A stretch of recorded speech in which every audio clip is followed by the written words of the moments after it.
Hi, hello everyone.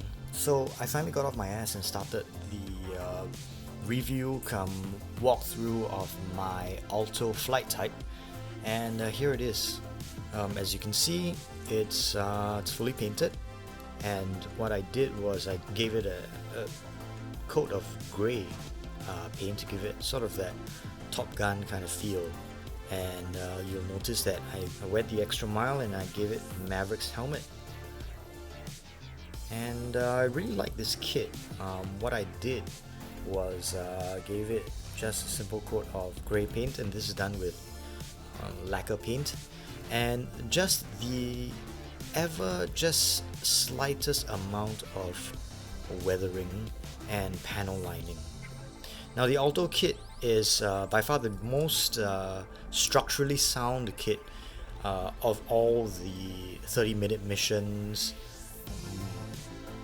XMAX that I have built and experienced, bearing in mind that this video was recorded on May the 2nd, 2021, at which time the Spinatia 30-minute Sisters kits and any other kits that have been released are not out yet.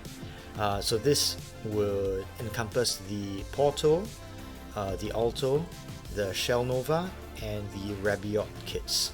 Out of all of them, the Alto seems to be the most structurally sound, especially in the waist joint. This waist joint has a tendency to come loose, especially on the Novas, the Shell Nova and the Porto Nova. But in the Altos, it's very, very firm and doesn't seem to have any issues whatsoever. Now the Alto flight type comes with what you see here, which is basically a striker pack that is compatible with some Gunpla as well. And aside from the fact that this actually just looks like a Full Metal Panic frame, I don't know what you call those mecha in Full Metal Panic, but aside from the fact that it really does look like a Full Metal Panic flight frame, it is quite a nice kit. You've got extra segments on the side for posability, and these are actually some of my favorite parts. You'll see that I have used something like this in my sort of rifleman-esque battle mech, and I'll link it there. And also it's got a pair of thrusters that are very posable. Generally, I find this kit to be very, very dynamic, very easy to pose, and you've got a lot of configurations. The wings actually swing like an F-14 Tomcat or F-111. And speaking of the F-111, actually I've got sort of a modified version of this that I will probably show you in the next video. However, this is very, very cool, especially because you've got so many configurations and so many ways that you can pose this thing. As you can see, there you go. Very nice sort of rest mode for the flight type. And very stable as well, despite the fact that the Alto flight type has these feet that are, in a sense, four-pointed claws. It does stand very well, and it does have very, very firm joints. This is a very nice leg joint that comes with the flight type as well.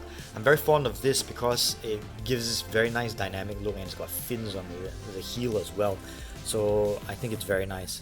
But like I was saying, this is a weird sort of four-pointed foot where the front and back points are longer and lower than the left and right ones. So much so that it does have to stand sort of as if it were on skis, because it needs at least 3 points of contact with the ground in order to have stability. And the problem is that it can't sort of stand on one foot, or have poses that are more reliant on standing with its weight on one foot, because it will tip left and right. So it does need at least one more point of contact with the ground, like so. But all in all, this is a very fun kit, and I will consider it, I think, my second favorite of those that have been released, second only to the Portanova Space Type, despite the Space Type having the weak waist of the Portanova kits. It does have pride of place in my heart insofar as the Examec designs go. However, the Flight Type does come close second, and I'm very, very fond of it. You can see some of the paintwork that I did here as well. It has posable, sort of vectored thrust units on the thrusters, but at the same time I've given sort of a gradiated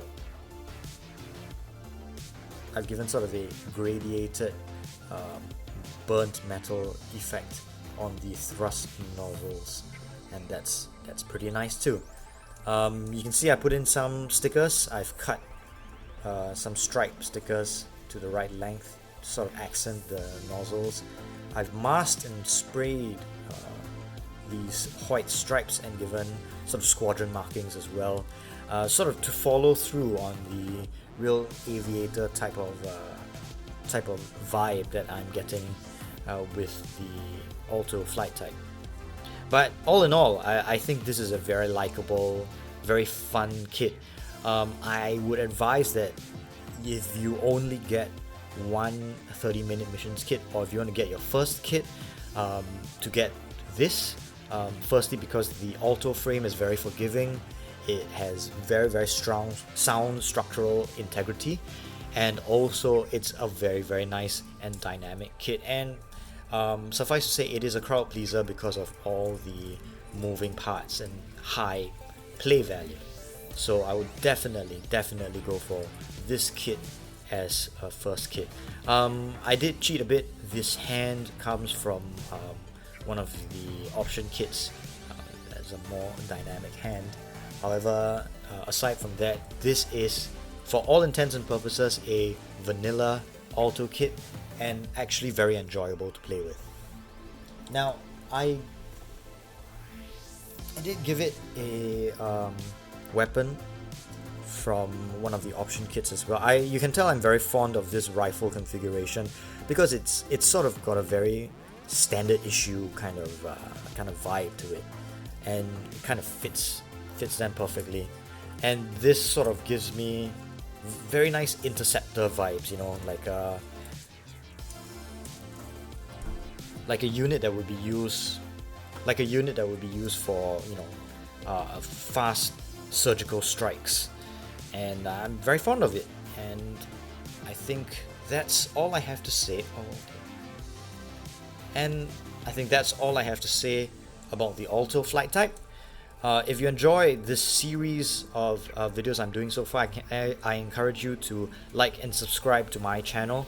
I do a lot of videos like this, and I have one more coming up right after this one. I think that will be my fourth 30-minute missions kit review, and it will not be a vanilla review. It will be of a custom, and I'll go through the parts like I did for some of my earlier Battle Mech kits.